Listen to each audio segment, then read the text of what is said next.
现在战果又过响起，宪法法庭呢下晡会针对宪法的诉讼法开说明会，不过知影定影即个讲说明会是由大法官召开的，不过呢现出时人数都无够，恐也已经失去正当性，更加批评是将乌手存入立法院。针对这点，立法院的民进党团总调郭建明呢，伊批评讲三套庭事有问题，骂哪八是毁宪乱政，更加呛讲哪八拢唔是对手。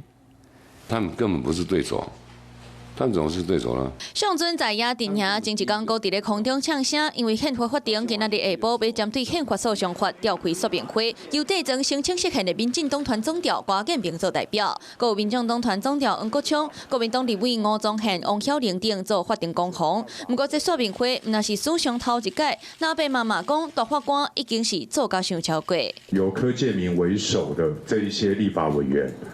在当初三读会的程序当中，根本没有表示反对。大法官，不要把自己当成是台湾民主的太上皇。来看三读通过条文规定，大法官若无够15人，总统就要伫2个月内补足提名，而且现有的总额就要10人以上参与评议。同意违宪宣告的时，人数袂当较少9个。不过即马干那8个大法官，宪法法庭定义是无效。王晓玲质疑宪法法庭是安怎会当伫刑法生效了后，用立法有问题做理由驳回已经决定的议案。大法官缺额都还没有补齐，那他们呢就急着召开这种非正式的这个说明会，他们是不甘寂寞，需要镁光灯吗？表决的方式以及会议的过程等等，这个是属于立法院的议事自治项目，并没有涉及到实体内容的问题和解释，并不是要开暂时问庭，啊，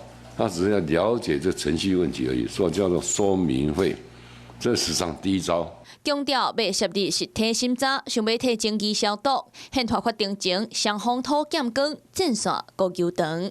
Hello， 我是林明瑞。想要抢先掌握最及时的新闻资讯吗？赶快订阅、按赞、开启小铃铛，锁定我们华视新闻的 YouTube 频道。